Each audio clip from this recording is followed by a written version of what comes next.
Whoops, get that off of there.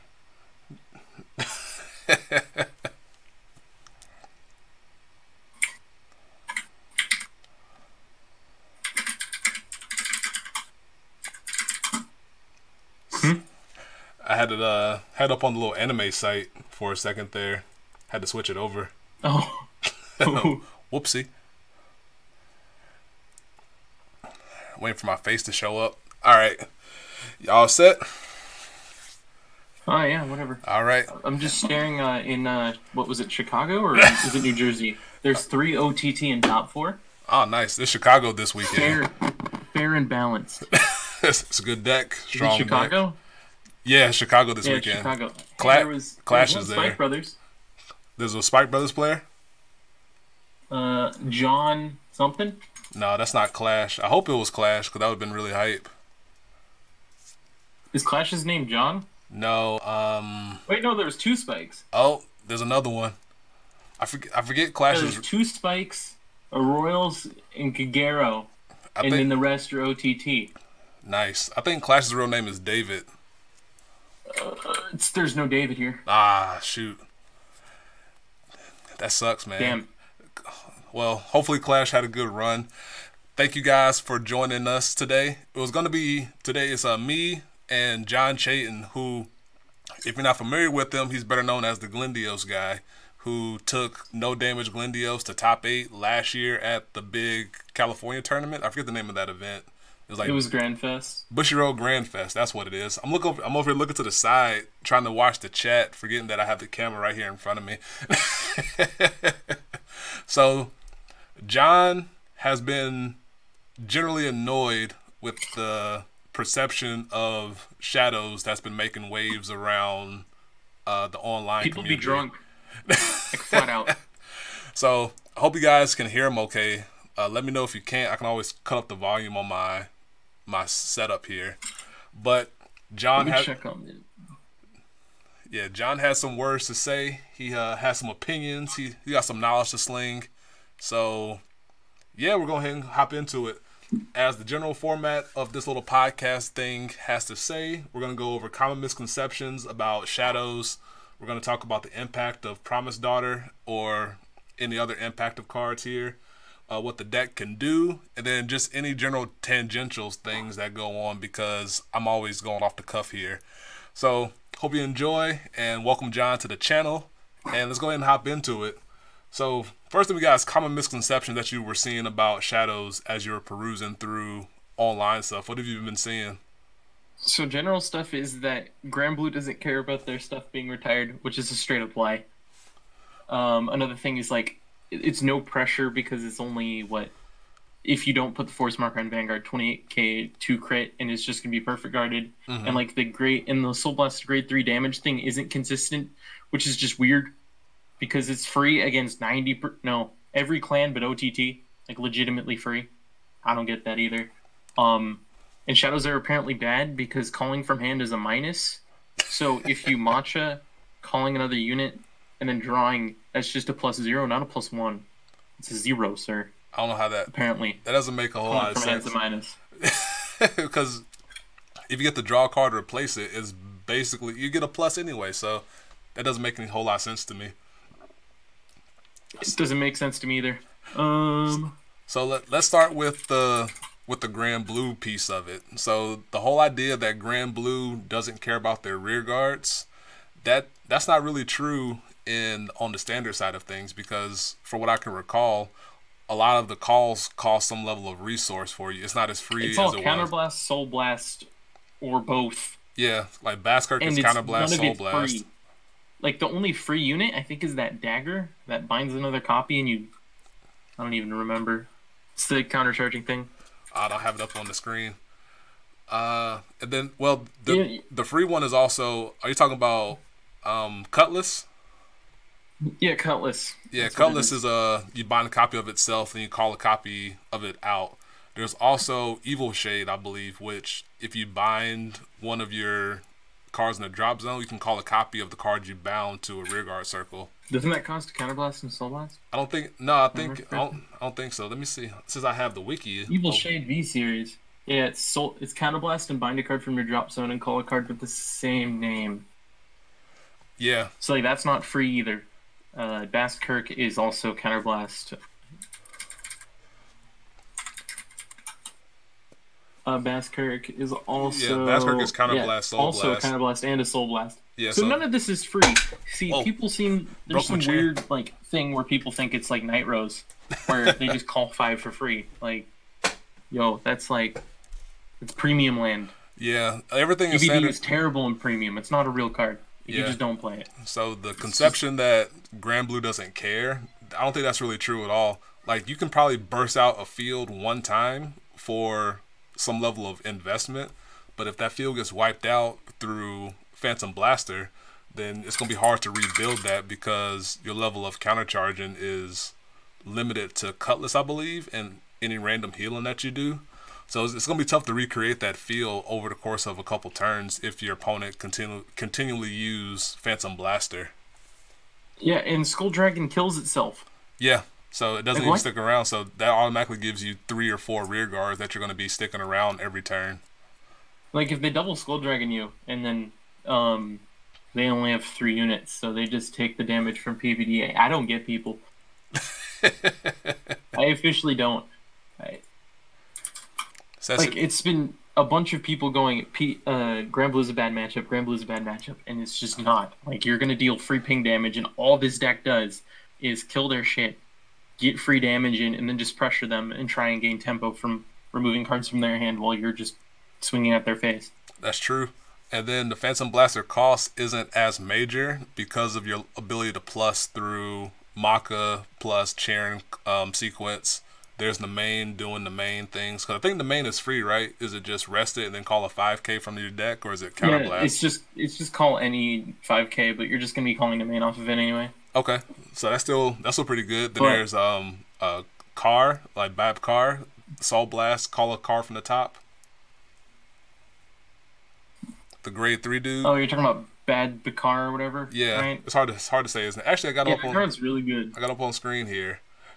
Yeah, Bahab Car. Yeah, Soul Blast. Yeah, no, I'm never saying that out loud. Look at the top card, call it to rear guard or put into your drop zone. If you call the card that gets called gets plus 5,000, then you retire it at the end of turn. So that's really good to combine for A, pressure, and then B, for Phantom Blaster's ability. And we have a question from Luis Gonzalez.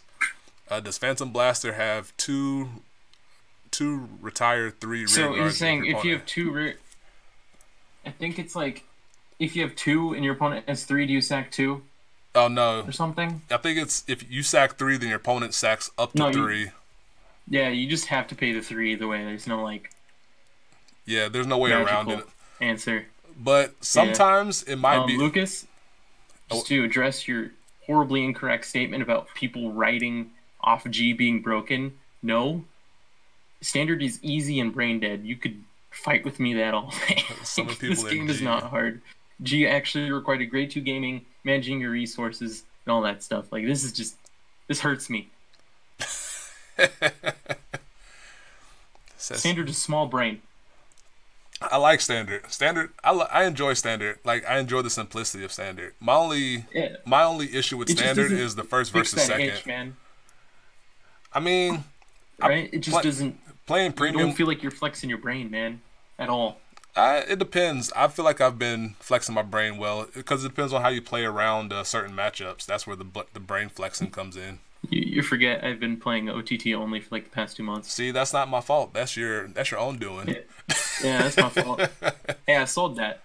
But generally, like, Standard isn't that difficult. It's not about playing smart. It's just playing to your simple one line of play. Like, Shadows is just me around PBD and PBDing, sending them to 5 and swinging at them to get cards out of their hand. Like, it's nothing too difficult here. It's also brand new. So I say give it some time for it to develop itself, and then it might become more of a dynamic gameplay mechanic as it develops more.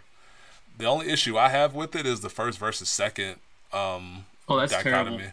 Because it does feel so frustrating. Yeah, but Vanguard's always had an issue with first versus second. Like, even during the G era, just because you had the grade 2 game to have any type of chance to survive your opponent's first stride turn, which to me was not the height of interactivity. That was just kind of blah. So it's only interactivity if you learn how to play it. Premium, learning how to play it's a pain. Yeah, it just feels weird because you're just putting down cards just to prevent your opponent from killing you. Yeah, and it doesn't feel good, but people don't realize that. Premium now with the new standard era stuff has the best first versus second balance that Vanguard has ever seen. Just because it's crazy good. Yeah, because going first, if you have a gift, you can get your gift to combat your opponent striding first, and vice versa, which is the most balanced in terms of first versus second that the game has had up to this point. So that part I enjoy. I just enjoy the simplicity of standard at the moment. But I'm not saying I'm never gonna play premium again. I just have I'm not so down on standard like some people are. Oh, I'm not down on standard either. I just don't like first and second at all, and I'm not sure anyone else here does. Like the fact that losing the dice roll basically means you're immediately behind for like 4 or 5 turns until it somehow evens up. I don't remember the exact math. Yeah, but it's just not fun because like against if you're Kagero versus OTT, you might as well not even have Overlord. Like that card's just a dead card, a 13k vanilla that says Ride Force Gift. Yeah, just doesn't exist. I don't know what Bushiroad can do. I kind of want to do a video on it, just talking about my ideas on what they can do to fix first versus second in standard. But it would just be weird to have 2 different rule sets when it comes to playing standard versus playing premium. So I don't know if they're ever going to even entertain that idea. I mean, it's not about figuring out what's broken. It's just people are not analyzing things as a big picture, and that's the whole thing. Yeah, there's a lot of busted stuff. It's the whole issue is people got so built up on Phantom Blaster Dragon being this broken thing when it's just a really good card that people just wanted it to have Sentinel restricted, deals 5 to 6 damage, it's a dust, and your opponent dies because you just wrote it. Yeah. I wish that was true. Everybody loved the... This isn't Imperial Daughter. It does have the on ride get plus 15 and a crit type of interaction going on that Promise Daughter has. Yeah, but Promise Daughter cheats, and I don't like cheaty cards. Promise Daughter is actually probably the best grade 3 in standard and premium, which is disgusting. Nah, I still put Angel as the best grade 3 in premium. Oh no, wait, I read second. You know, it's top tier. It's all that matters. There you go. It's frustrating. So, what's another common misconception we can dig into for a bit? What shadows as a deck are? People seem to think it's just you jam the you're supposed to just kill them with the crit, and because it has no finisher, it's automatically bad. But against a non-OTT deck, your protect matchup's actually solid because you just ping them until they're at 5, and then if they heal down, you just ping them back up. How troublesome is it to get multiple grade 3s in the soul for the ping effect?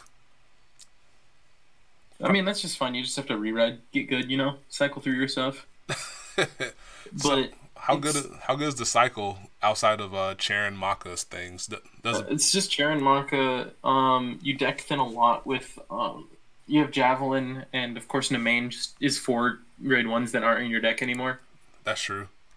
So I mean, I think you should probably be able to see multiple grade 3s. I still don't know what the alternate should be 100%. Because the crazy name guy in Dark Dictator is just a good card, so it's just I don't know if you want to go 4 PPD or 2 and 2, or you just want to go 4 and 4. Because they're both good cards. I've seen people talk about 10 kind grade of an 3s. Awkward situation. I've heard people talk about 10 grade 3s, probably 4 blaster than 3 of the other 3. Yeah, I don't know what you're taking out though. That sounds decent though.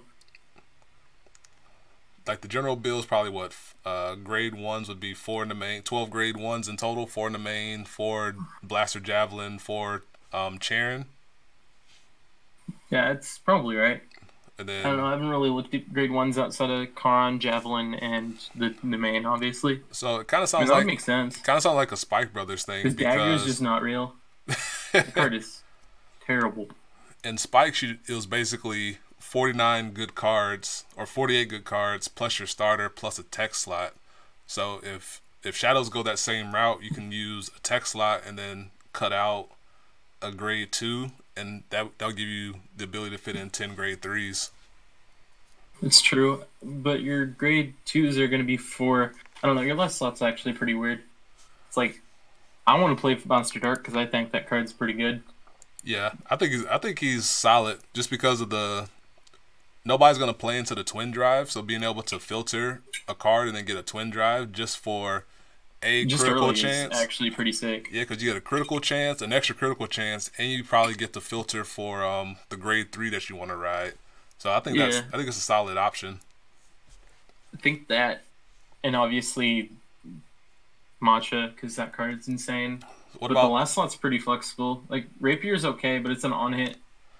so I let's don't know see. if is it 15K for being free? Let's see, I have it up on I don't screen. understand how it's disappointing. You have, like, insane grade 1s and grade 2s. Let's see, on rear Just your guard. double Rs are not real outside of the PG. Yeah.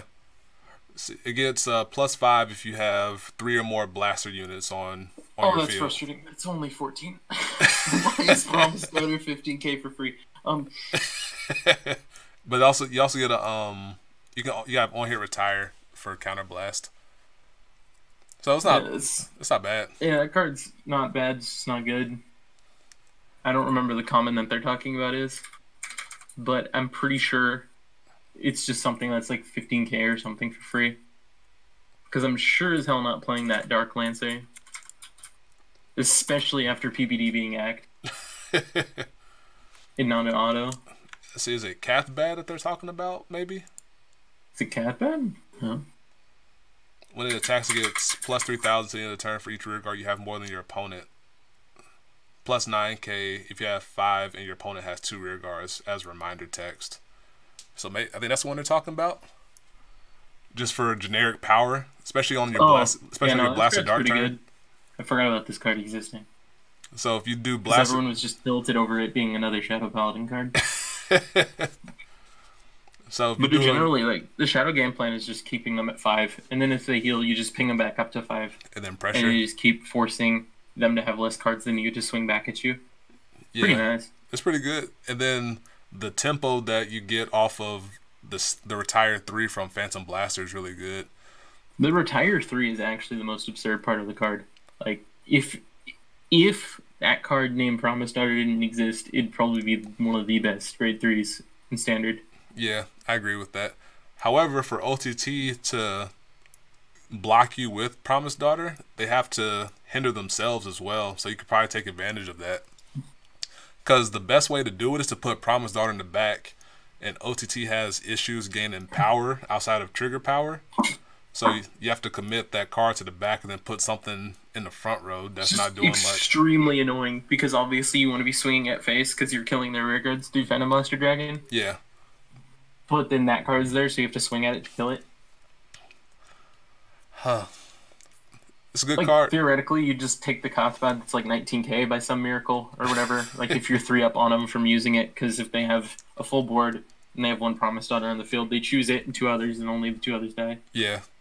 At least it's not Did like I'm pretty sure I called it a grade 2. My bad. Doesn't matter. Either way, Promise Daughter is absurd it's. and shouldn't exist. Why are there 2 cards called Daughter? Yeah, that's what I was gonna say about Guz's comment. It's kind of confusing when you're not familiar with them to have Promise Daughter and Imperial Daughter being in the exact same set as one another. I just shorten them so I don't remember that they're daughters anymore. I just go Imp and then Promise. But in general, the whole issue I have with that card is that it just forces decks that shouldn't need to do that. Like, Kagero automatically has a terrible matchup against OTT because they have a free force 15K that can't die. That's pretty good. That's really good actually. But Yeah, it just doesn't die. so you just have to just beat face. Like the entire idea to play around OTT is to try to put them in a position to where they don't have enough PGs to handle your power. That's at least blah. Or if you're That's the way I Kagero, approach you it. just have Waterfall, but that card's... Yeah, all know not everybody can Kagero be and blessed Waterfall at with this guard point. restrict. We all can't be blessed But to in have general- good protect. But in general, the whole issue I just have with that card is it just warps the entire format. Like, there's, 5 clans at this point that kill stuff? And Yeah. that card just straight up ignores them and slaps you with it. Yeah, Like, it shouldn't be 15K if it just can't be retired. Like, I don't know why it's 15K for free. Yeah, it should Because have. 4 cards in hand is not a condition. It's not for OTT. Like for other clans, maybe. No, it's not. Probably not. Probably just standard in general. 4 cards isn't an issue because you can swing Vanguard first and then hit the 4 benchmark. And you get 1 from Protect Gift. Yep. People always complain about Promise Daughter, but it's not even busted. My man, have you looked at tournaments at all? Like, OTT is actually dumpstering anything and everything that breathes tournament-wise. For example, in NA right now, there's Chicago. In Day 1 Standard, in Top 8, there was 4 OTT. In Top 4, after they played their matches, there is 3 OTT. Fair and balanced deck. The problem with Promise Daughter is the power. Like the retire part isn't so tilting that it becomes an issue. It's that for the minimal cost of 4 cards plus an 8K booster, you suddenly hit all Force Vanguards for You hit perfect all Force for for perfect nothing. number. Yeah, that's the And it doesn't die, so Kagura just can't even do much about it. So it just kind of just exists to keep hitting for 23 over and over, or 33 with the... Like, it's basically the entire reason why OTT doesn't lose. Yeah. Like, any matchup in the game. And it's tough to play around. Like, if the power part was maybe 5 or plus 5K, then it hits 22. It might become better because then it's still a 10K guard for Force clans. But Yeah. just the plus 6 is hitting that perfect It's number. just brutal. Yeah. That perfect number is rough. I enjoyed the new thresholds for perfect numbers, but I don't like that the Protect clans have certain cards that hit it so easily, especially when Force is the matchup they're meant to beat in terms of Bushiroad's triangle format. No, the fact that it can't be retired is the insane part, along with the power. If it was just one of the other, sure. Like, Yeah. Shadows have Gyro, not Shadows. Royal Paladin have Gyro, which is just a 0... It's a 5K grade 0 that can't be retired. Mm-hmm. Right? Right. So Yeah, you have that's to what it so you have, was. so you have to tilt your deck to be able to utilize it. But Promise Daughter being But the whole issue is that, like, Tachikaze automatically has a rear guard. No one's... Alright, hold on. You guys are doing this whole thing where we're acting like we're saying it's the only reason why. No, it's not the only reason why. Imperial Daughter's busted beyond belief. Okay? Yeah. Imperial Daughter's Like, the insane. but No card comes close to it. It is the best grade 3 by miles. It is just so absurd. You got, like, Imperial Daughter up there, then Deer. Like, a couple feet down. But then there's the rest. yeah, Promise Daughter isn't the single reason Well, yeah, of course OTT Deer is was good. bad. It's a 5K. Like, Promise Daughter would be bad if it was just a 9K can't be retired. It's the combination of it all with Imperial Daughter. Like in terms of a theoretical restricted list, in terms of trying to hit problematic cards but not killing decks, which is what you want the company to achieve with the restricted list. When it comes to hitting a particular card, like the common thought that we've been circulating is to hit Promise Daughter over Imperial Daughter, because Imperial Daughter is the card that Bushiroad wants you to build your deck around. So if you suddenly hit that card, then OTT becomes too much of a non-factor that it disappears from the meta. But it sets a terrible precedent for the future. Right. Hitting their high rarity stuff. So if you hit... Like, Bushiroad hasn't done it historically. No, they really haven't. Like, unless it was a really bad problem that needed to be addressed, then... But I don't think Imperial Daughter on its own is so tilting. It's the best grade 3, no doubt. But you can't really hit it for the reasons we talked about. But if you hit Promise Daughter, then you would take it just the brings power it in level line down. with the other tier 2 decks, because OTT's in a tier of its own. I'd even call it tier 0, but I get yelled for that. Because the whole issue with Promise Daughter is that, like, Mega Rex can't kill it. Now Gwyn the Ripper can't kill it. Yeah. So it What just else sits is in its there? own little bubble. Outside of Shadows and Kagero. That's a given, right? Mega Rex, Gwyn the Ripper. Is there anything else that retires that I'm forgetting? So see Kagero, Blasters, stuff. Oh yeah, Blaster Blade. So Royal Paladin no longer can stay in the dumpster because it is.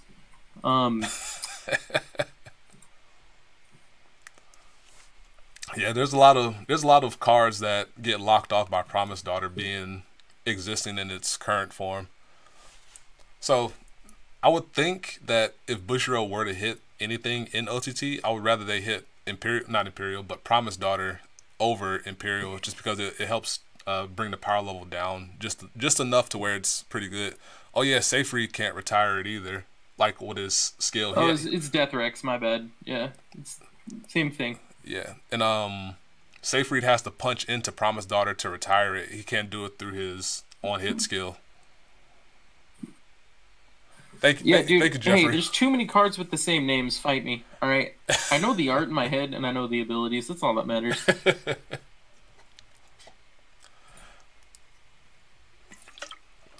But this whole podcast. Oh, hey, no top 2. Hey, it's an OTT mirror. Hey, OTT mirror and top 2. It's pretty good. So rip to the Spikes players though. They had a good run. Shout out to the Spikes players making it to top Benjamin. cut. No wait. The Spike players was John Thackeray and Okay. Rydon Vasse. I don't know. I think Rydon is I think he's a frequenter on CFA. I've played him before. Assuming it's the same person that I'm thinking of. Oh yeah, Seyfried can't also retires and can't hit Promised Daughter. Fun. Yeah, I said that. You just that card just makes me mad. totally won't even pay attention Yeah, no, to me. like someone mentioned that. I'm like, oh yeah, I forgot that ability even exists. Seyfried. Because it just never happens. Yeah, Seyfried can hit back row, but you still can't retire Promised Daughter with that part of his skill. You have to actually hit. No, there wasn't an OTT mirror. Oh, sorry. Are you good? Yeah, for Seyfried to retire Promised Daughter, Promised Daughter has to exist in the front row, and Seyfried has to physically hit it and then go off with his on-hit skill. So it's doable, but still kind of annoying to have to sacrifice that particular attack. Like with Standard being a lot of decks outside of Excel clans being 3 attacks and pass, like being able to maximize those attacks you have per turn are so important. And needing to channel an attack into a problematic grade 2 when you feel like you don't have the option otherwise is kind of tilting, and it's kind of annoying that you have to do that. It's not about like if Bushy is going to hit it or not, because there's a lot of things that should have been hit already, but it hasn't. But it's more like it should be in effort to make this shitty meta, not crap. Because it's more like if you aren't playing OTT, you might as well not even show up. Yeah, and this tournament demonstrates that. That's the way it feels, especially like what was it? The stat that you like to throw out. The one time there was like 5 OTT players in a single event, and then 4 made top 8, and then 3 made top 4. It was 5 played, 4 made top 8, 3 made top 4, and then all 3 were in top 3. Like, what makes OTT crazy strong outside of the stuff we talked about with Imperial and Promised Daughter is just the ability to keep checking the top card of your deck and manipulating that is such a powerful ability that I don't think Bushiroad factored it into their testing, because they have a nice handful of cards that can just check the top and shift it to the bottom, which makes your top checks that much more likely to hit a critical trigger or a trigger. Should be hit else in Standard. Like, that's the only card. Yeah. Like, if we were talking premium, that's a whole different bag of worms. Yeah, you just don't even. Let's just not talk about that. That could be a different. If you guys like this, we can make that a different podcast where I can bring on. We can talk about premium later. Yeah, it's a whole different world. I'm not trying to make this a 3-hour event. Ceci, as I mentioned before at the top, if you guys have any other questions, we don't need to make this strictly about Shadows and OTT. If you guys have any, other questions, I'm pretty adept about reading the meta, as demonstrated by my previous top. That one top, the meme fest. Yeah, it was 60%. Yeah, it was 60% Night Rose. So at the California event last year. Night Rose. That's pretty good. Yeah, I only played one Night Rose. That sounds like ARG when people prepped for Itchy Tom and then barely ran into it. Somebody get that. Somebody help that dog out. The whole issue I have with like another misconception, not about shadows, is that premium is broken. No, premium is actually way more balanced than standard. But that's another thing. Just putting that out there. It's infinitely more balanced for some reason. I don't get why, but standard hurts me due to how OP OTT is. It's not even. I mean, why is OTT so good? It's just if there's more single events that come out where it's a large percentage OTT that we've been seeing, it might force Bushiroad's hand to do something about it. I hope so, because AL4 ain't doing shit. Yeah, because Bushiroad goes off of results or community backlash about stuff more so than their own particular testing about stuff. Outside of the preemptive hit for Laurel, like that's the only time that they do something preemptively is with Laurel, it seems. It was like Laurel, and then they like randomly errated Dust. Well, Dust wasn't random, and then they errated the grade 0, so there wasn't an infinite loop. Oh yeah, the Forerunner. Yeah, that was an oversight for both of them. Like I think, the Dust part was backlash more so than oversight because they wanted Dust to exist in its present form. I'm pretty sure about that, but the backlash was so huge that they had to do something about it. Dust without the 4LS class was broken. I knew. Oh, that was torture. I mean, I would love to play Dust in its present form in Standard now. Just casually sit at 5 and tell them to take the damage. By them putting the card on their Vanguard Circle and not even doing any other effects. I'm sure that would have been pretty handy at ARG, no doubt.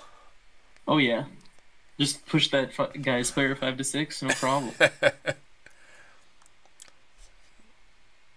Yeah, Tony does bring up a good point where they're actually confirmed to get a trial deck and then an entire another set. It makes me cry.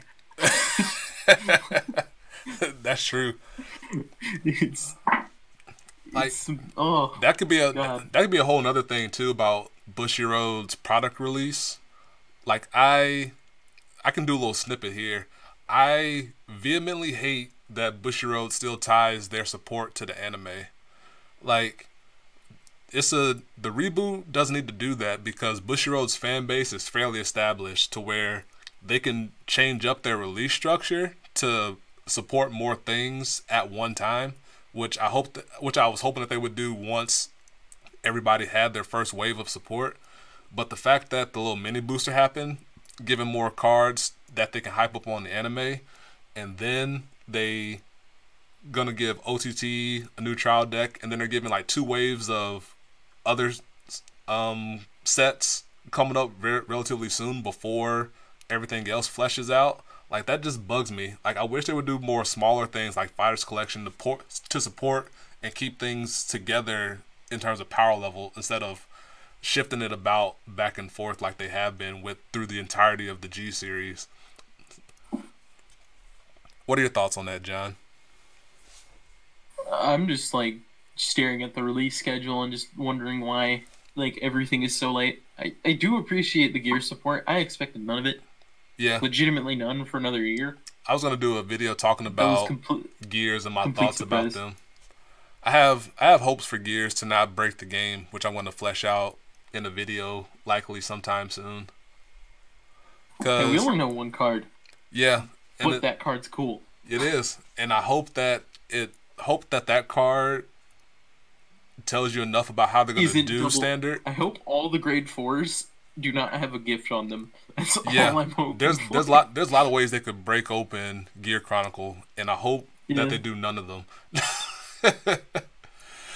So I'm going to do that in more of a long form video, more like a 10-minute thing, because I'm trying to do better about not rambling and doing smaller videos outside of deck profiles and combo videos, because I know people enjoy the smaller videos more. So we'll see about that. Sanji, just play Novas if you want to lose. Novas if you want to lose, yikes. Novas. Hey man, at least they win more than Aquaforce. All right, you take those small victories. Once the Azra Kaiser deck was, what's the term, completed or figured out, like they had like a nice little leg up on some of the other Excel clans, at least until Pale Moon comes out. Hey man, it was built to counter OTT and still somehow loses to OTT. Let's go. That is so frustrating. Gears are literally But going to get just in 3 general, force I guess markers in we a should turn. probably just go over AL4, like decks as a whole, in general. Okay. But before we hop into that, out of... I'm gonna address Lucas's comment about yeah, go ahead. because unless the grade 4s give a marker, they're not gonna give 3 force markers in a turn. It's gonna be 2 because you ride to grade 3. Still insane. Yeah, which it makes sense because you're pitching cards like a pseudo stride. So if you grade 3, right? Yeah, so if you ride a grade 3 and pitch a grade 3, that could have been the grade 3 you rode next turn, which would have been the gift you would have got anyway. But assuming the grade 4s don't give a gift of their own, which I pray that they don't, then you get 2 gifts because you re-ride on top of the you re-ride a grade 3 again based on the skill of Lost Legend. So it's only 2, not 3, and let's hope it stays that way. I can hope. So let's see. We've been going for about 40 minutes now, so we can take the next little bit of this and talk about AL4, like some general thoughts about it. Like we're missing what, like 4 hierarchy cards? Yeah, we're missing Fushimi for Murakumo. Who cares? No, that was just dropped. That was leaked, but we don't know what it does fully. Leaked in quotes. Yeah, quote unquote from quotes. Freedom Duo. We know. Yeah. I think we know all of Shadows now. I think we know all of Pale Moon high rarity stuff now. We don't know Artilleryman or the Trapezist. Okay, so Artilleryman was part of that quote unquote leak as well, which it was a confusing thing. So we'll wait to see how that comes out. That was not even English. I'll be really honest about that leak. I was all forms of confused, but how it's shaping up now is that Pale Moon is going to be really good because. Huh? Ghost in something that was bannable. What do you say? I don't know. He deleted his comment. Nice one, clean. Anyways, I think we're missing like 4 or 5 high rarity cards, but most of them probably won't change much, especially if Fushimi is what it is. Mm-hmm. And I guess we could start with Murakumo, because that's the one everyone's just like, but it counters OTT. Yeah, Murakumo is... They split the support already, which I know will annoy some of the Kumo fan base, because you have the dedicated Zanbaku stuff where we need to dedicate 12 cards to it, which is a good portion of your deck, because if you're going to play Zanbaku, I don't think you need to play less of the Arresters, which are the important pieces to make that happen, even though you can search one out. I think that'd be bad deck building to go less on those. So you're dedicating 12 slots to that, and then you need to fill in the rest of the deck with stuff. But then on the flip side, you have the Mandala Lord stuff, which seems to be kind of spicy based on, because you'd be able to flood the board with Mandala Lord / copies of pseudonyms of him just to get power and whatnot. That seems pretty good. And easy calls to your 4 circles your Excel circles and whatnot. And then Musashi being a card, which is a scary card in and of itself. I think it'd be quite good. That card's the best Murakumo card. So looking at it from a non-Kumo player perspective, like the lockdown part is definitely scary and it's something you need to be wary of.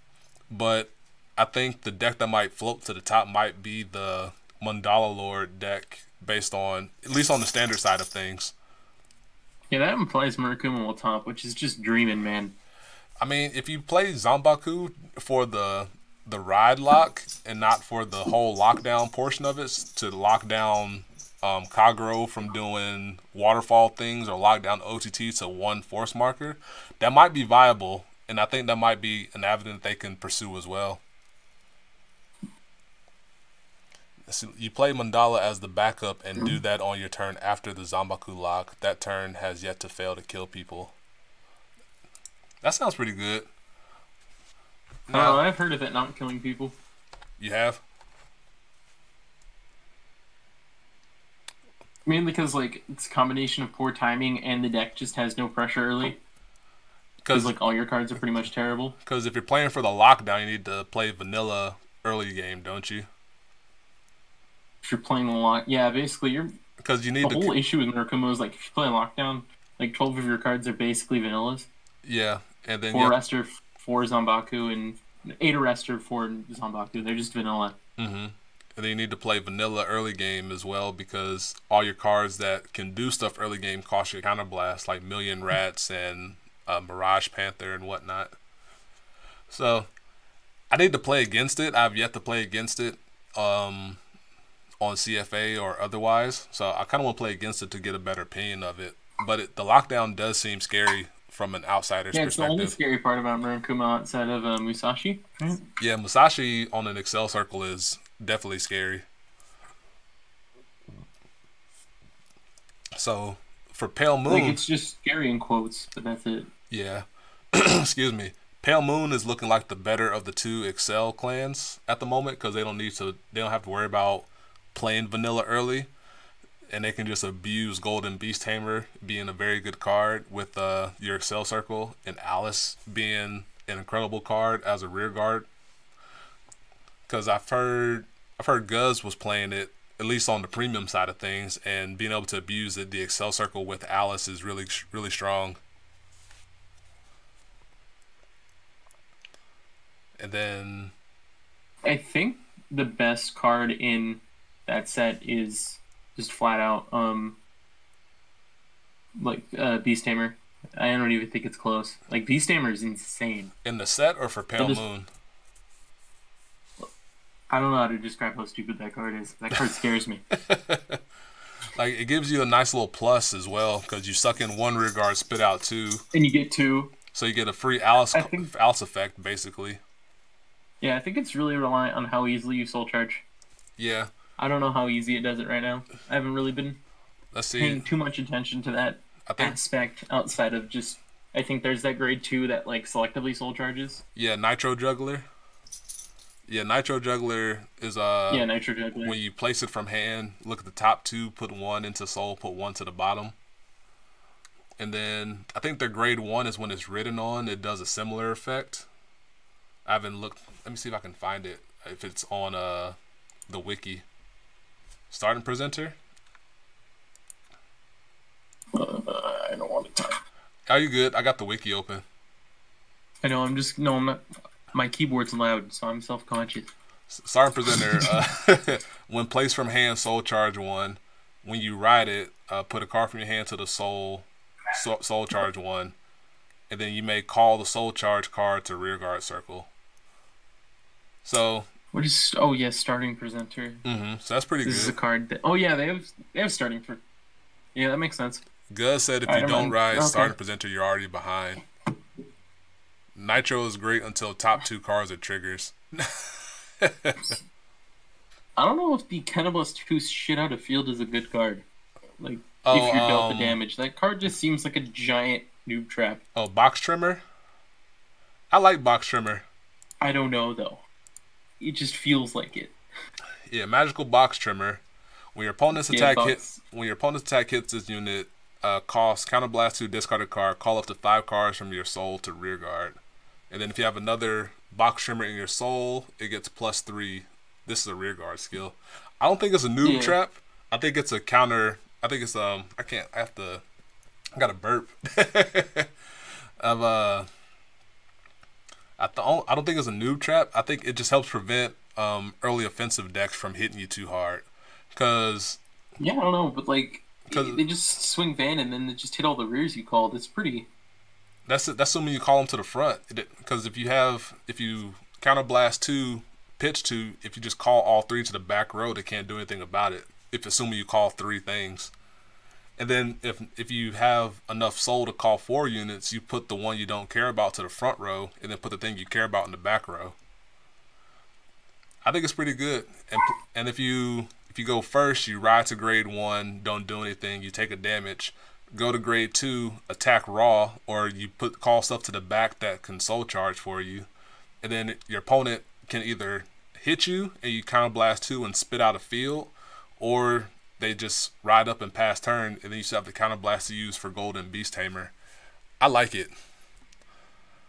What else do these cards do? I'm actually going to be playing Pale Moon for stream stuff. I actually might own it in real life because, for those that don't know, Pale Moon is one of the first clans that I used that I had success with when I started playing Vanguard, and it was a deck that I used that got me my first tournament win back in the old Card Fight Capital Beyond days. If you guys remember that, shout out to you. And I have a soft spot for Pale Moon, so I might be dabbling in real life with it as well. Which card's nuts? Which card you looking at?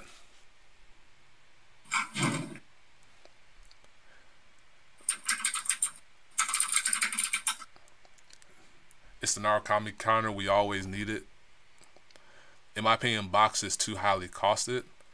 I can see that just because. I mean, what counterblast in this deck besides allies? Golden.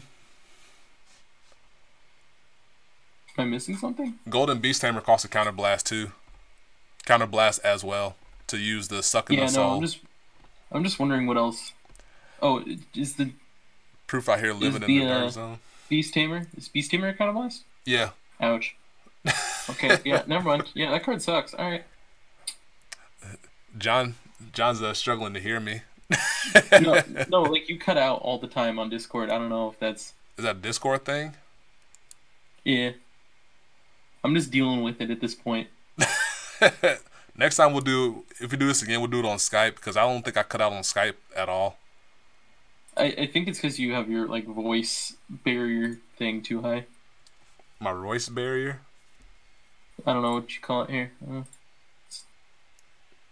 If you go into voice in video, it's input sensitivity. It's too high. Let me turn it down. Is that better? Yeah, you better not use that grade 2 ever.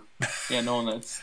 Hey no. Man, let me live out my dreams of calling out a full field for Counterblast 2.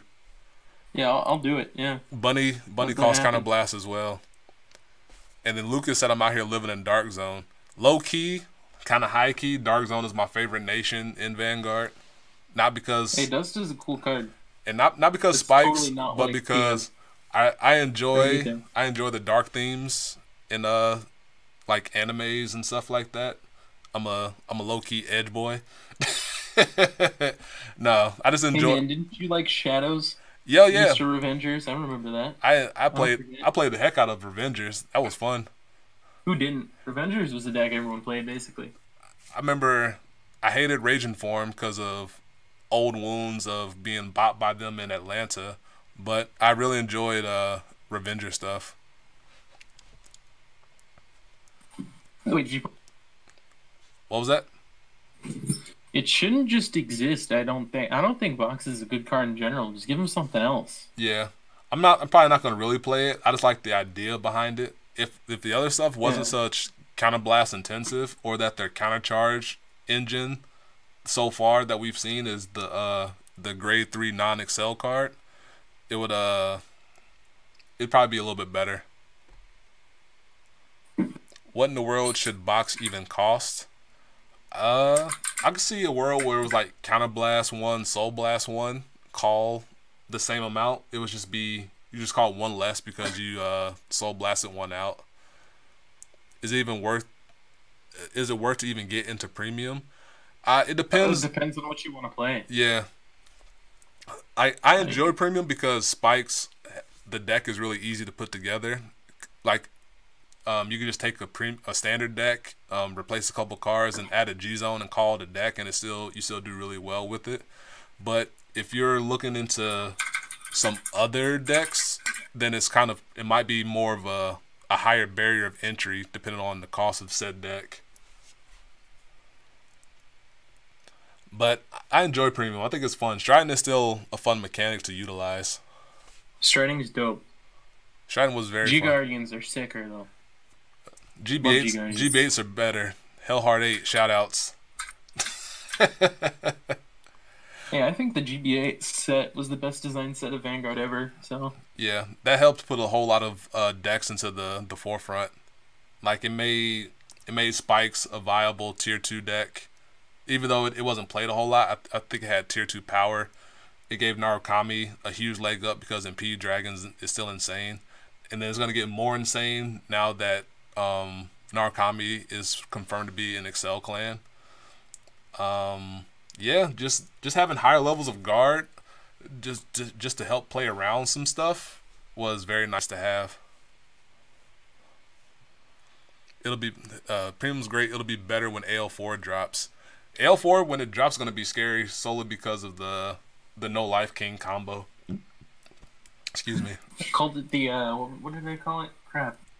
Uh, Enigmatic like NLK or something because it sounds cooler than saying Enigmatic Assassin and No Life King. Yeah, it's just eventually we'll find a nice little shorthand to use for it. That's gonna be a DP actually had a kill stride. Are you talking about Bravest Rush, Gus? Bravest Rush Gallop is kind of scary in Premium with new Laurel. When you just rest forward, double power, and now you have a restanding Vanguard for 4 turns in a row. NLK mirrors look to be awful. Oh, I can imagine. Like if you're playing the No Life King mirror, like it's pretty much. I think it would come down to whoever strides first in that because you get so much turbo soul charging off of your stride engines that it's going to be hard to keep up after that. So it might I don't even think you. I think you just play every card that says like Soul Charge on it. Yeah, I think that doesn't need like Darkness. I think all the Darkness ones. I think there's only one that needs a Darkness Vanguard. Somebody can correct me if I'm wrong. I think Succubus of Jealousies needs a Darkness Vanguard. Doesn't it also only get Darkness cards or whatever it was? I don't remember. Yeah, there's one grade 2 that looks at top 5 and puts a Darkness card into your soul. And then Succubus, I think it might be Soul Charge 2 Darkness cards. I can't remember.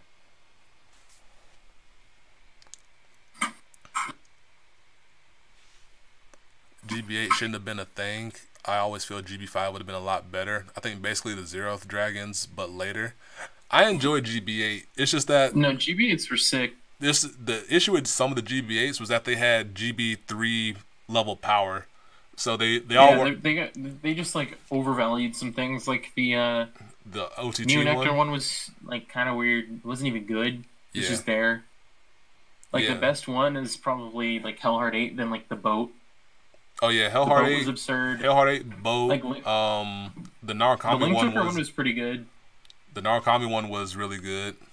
It was good at the time. It made Chaos not like terrible against Netrose. Yeah. But there was like a top 5. Was just cool. Yeah, it was like a clear top 5, and then the rest were kind of middling and or awful. So they all weren't designed by the same design team. Whoever made Hellheart 8, you're my favorite person because they made that card amazingly strong. Oh, it's not even. It's just no. It's not even. Ugh. Yeah, the Murkuma GB8 isn't real. Wasn't that kind of a meme? It was good for El Murakumo. That was the restanding one, right? The weird restanding one.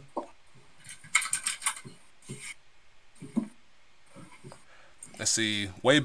Not way back, but Joel's on. He said for Box Trimmer, if they don't get another grade 2 that gets plus power, Box will probably see play just for hitting 3 stages with a boost on Excel when online. That's true. Just because for it gets plus 3 for having another copy in Soul, so it hits 22 with an Excel circle, which is still pretty okay. If only it was plus 4 or whatever, then it would have been Imperial Daughter level. It would have been pretty good. All right. Come on, man. See, do we have any other decks that we want to talk about before we wrap this up, or any other questions that people want to give before we wrap this up? Let's see. We didn't talk about DIs at all in Standard. But I think I'm missing No, we skipped like half the clans, not gonna lie. We talked about Shadows for a little bit, but we never said what they ultimately were. But DI seems solid. I don't know if it's like on par with Grand Blue or like the other. It's better than bugs. That's a given. Everything's better than bugs. Yeah, But having a reset my in issue Vanguard with a is it crit. doesn't plus enough. Yeah. Like your only plussing is the grade 3 rare, I think. Is that grade I 3 think the only? Ghoulish Despoiler. Let's see, grade 3 rare. When placed, counterblast 1, soul charge 2, return up to 1 grade 1 or less, grade 2 or less card from your soul to your hand. Yeah, that's like one card. Yeah. When it attacks Vanguard, if you have 10 or more soul, choose one of your opponent's rear guards, retire it, and this unit gets plus 10,000 power to the end of that battle. That's actually not too bad. No, it's not. I think it's like solid. It's gonna be like four no life king, a few of these guys, and then a couple of the other grade 3 that nukes their soul out to make your opponent not use sentinels. Yeah. I think, but I don't know too much about that particular deck. It just kind of seems like a hodgepodge of stuff that doesn't facilitate no life king being a win condition. Like Dream Eater, it doesn't. Yeah, Dream Eater solid. Like, but you have to time it right because it's a one time use type of thing because you obliterate your soul to use it. I think it's like Soul Blast 13 or something like that. Soul Blast 10. It's Soul Blast 10, and then it gets the waterfall skill. Mm-hmm. You get a draw card, but still, Soul Blast 10 for DI is kind of rough. Like, you're not going to be using that more than once a game, just because it's going to be hard to reload that after the fact, in my opinion. I could be wrong, but that's the way I feel about it coming into it.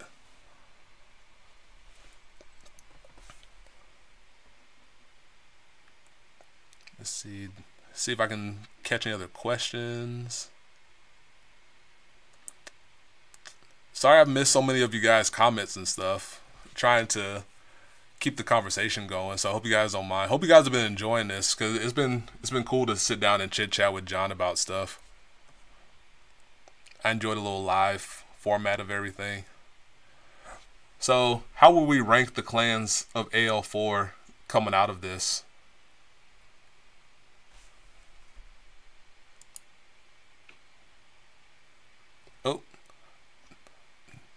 I'm on my own for a second. John had to step away from the microphone for a bit. So hit me up with your questions. Like, for me personally, how I would rank the clans coming out of AL4, I'd probably do 1 Pale Moon, 2 Shadows, 3 DI, 4 Murakumo.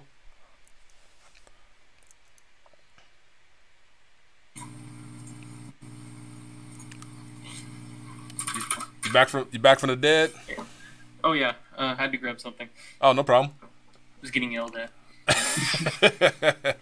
The struggles. Yeah. I just mentioned so that. What is the current topic?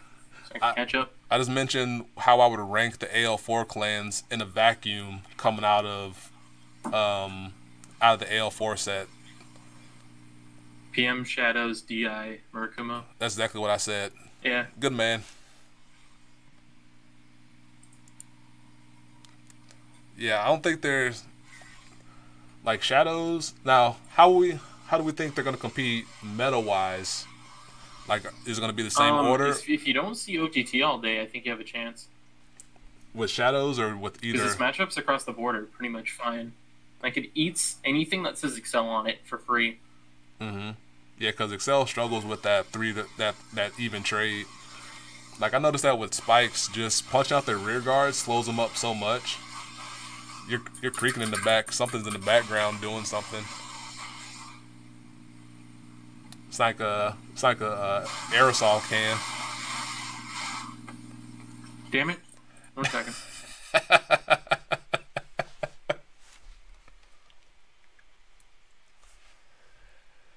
Bump it once and it just starts doing shit. It sounded like you're had an air can in the back. Don't buy a cardioid mic, or do. What is mine? No. I don't even remember what brand mine is. I threw the box away ages ago.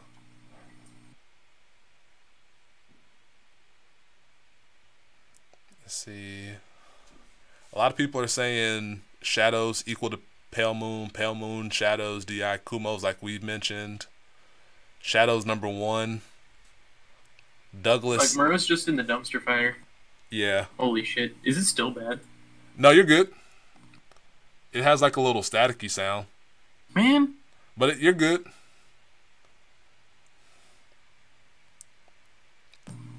better. Yeah, it's still pretty good.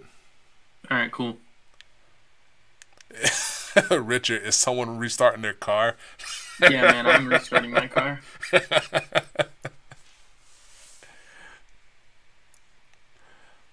Hoping the other double RDI card is something that pluses.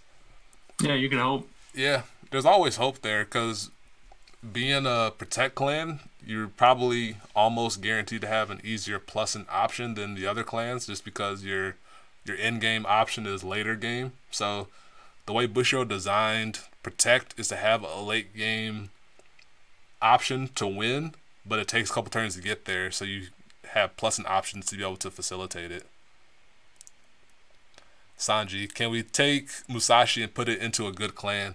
I'll put it in the Spikes. I'd use it over United Attacker in a heartbeat. A 36k Musashi sounds scary as fuck. I'd be down. Like, I'm down. Like, I want some other grade 3 that's better than United Attacker and Sigiswald.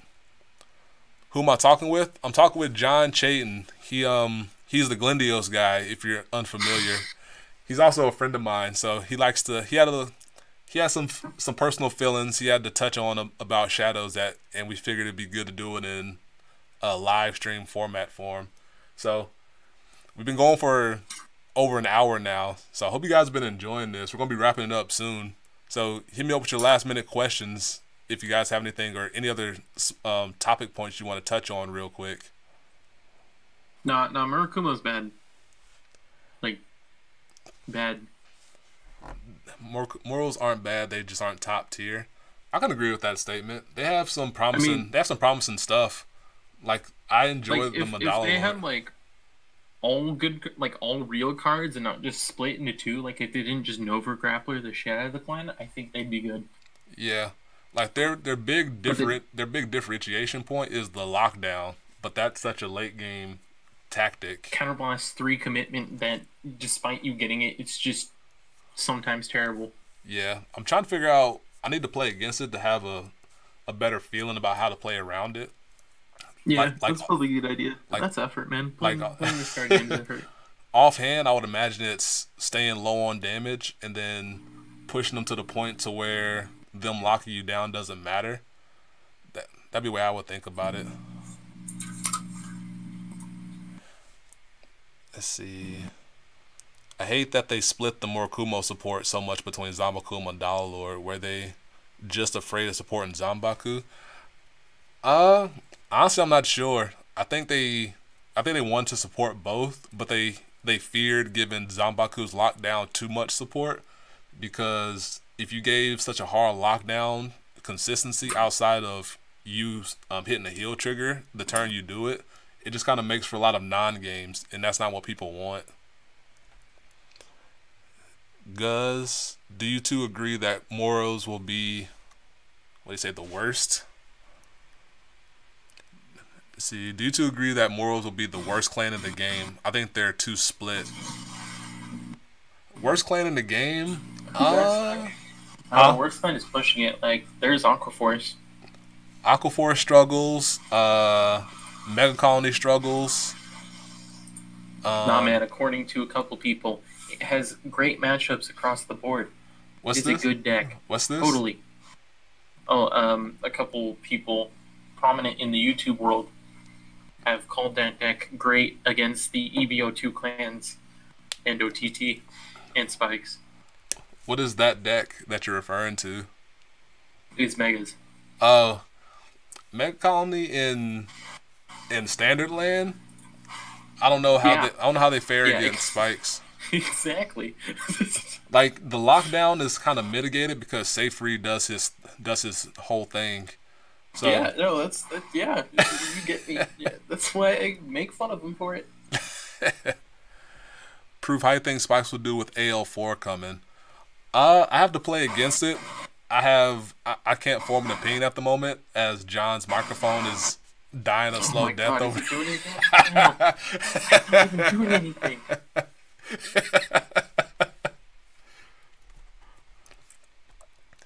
Let's see how I imagine against shadows is against shadows you're not gonna want to commit too much too soon, kind of like Kagero, because you don't want to die to Phantom Blaster.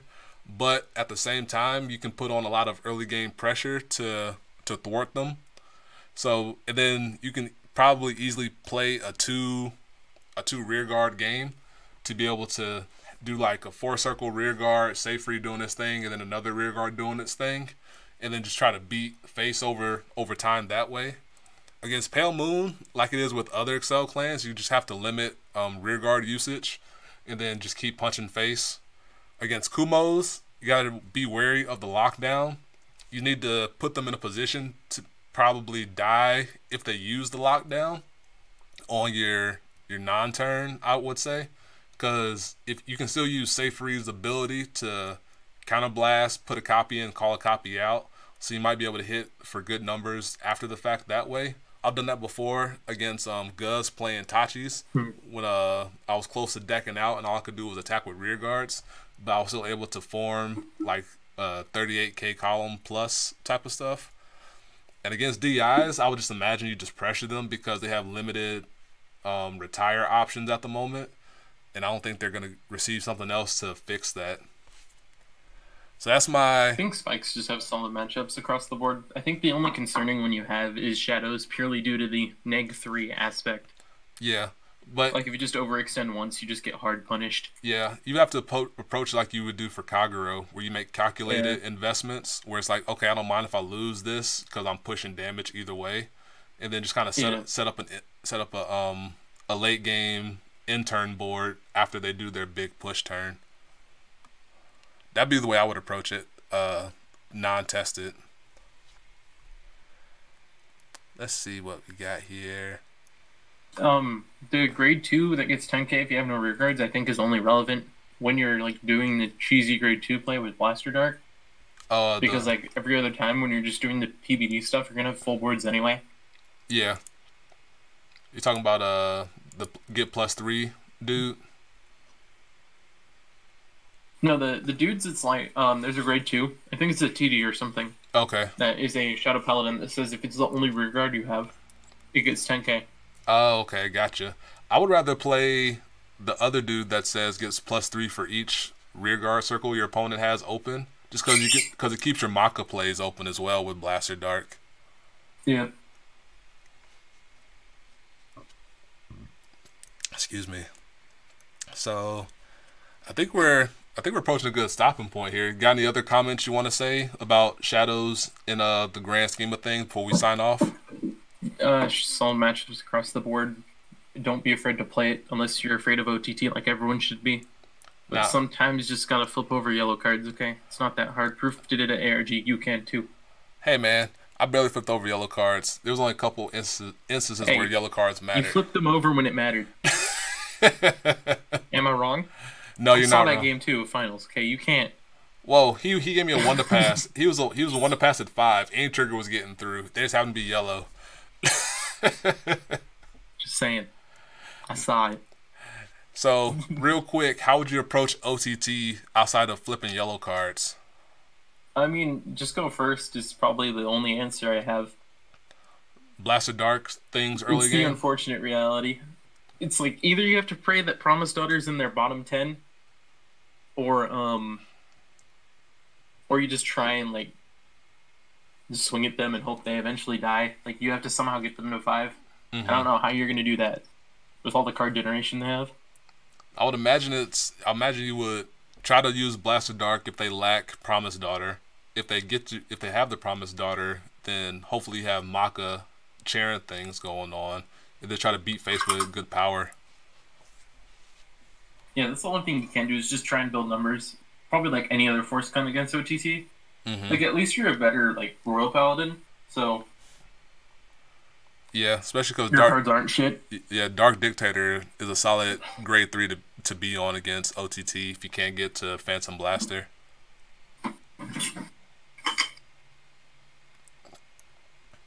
All right, so I think that'd be a good stopping place. So thank you, John. Yeah. Thank you, John, for joining me on this live podcast tryout thing. Sure, I'll do more. I'm doing nothing. Yeah. Don't you have like work and school and whatnot? Yeah, yeah, but like school doesn't start for another month. Not even kidding. Wow. Must be nice. What, you at a tech school or something? Oh no, Cal no, Poly, it's a right? quarter system school. Oh, okay. So Yeah. So instead of like a semester, it's that's not bad at all. what is it? Like trimester. It's quarters, so they're 10 weeks. Okay. So there's 10 weeks per quarter. Nice. There's 3 of them. That's solid. So hope you guys enjoyed this. Let me know if you guys want to see more of these because they're fun to do. They're not too. We'll too get more hectic. people next time. So Yeah, we're gonna this have. is out of nowhere. Yeah, we're gonna have Keith on, but he has some real life stuff come up, and we were like, "Go handle your business." And so we miss Keith out here. Hopefully he can join us next time. So hope you guys enjoyed. This is from Proof. Thank you, John, again for joining me, and see you guys later. You gonna say bye to the people?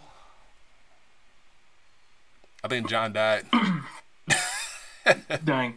Dying slow death. Yeah. Is John plus Proof podcast gonna be a more regular thing? We will find out. And I mean, sure. I mean, we just need more people because like 2 is kind of weird. We need more. We need more voices. 2's fine. Like 1 or 2. 2's fine. Like 2's fine. I'm just saying, like, if we had like 1 more, I think it would have been like less confusion on my end sometimes. You just need to not die to a microphone death. That's all. I kid. All right, guys, we're out. Peace. Be easy.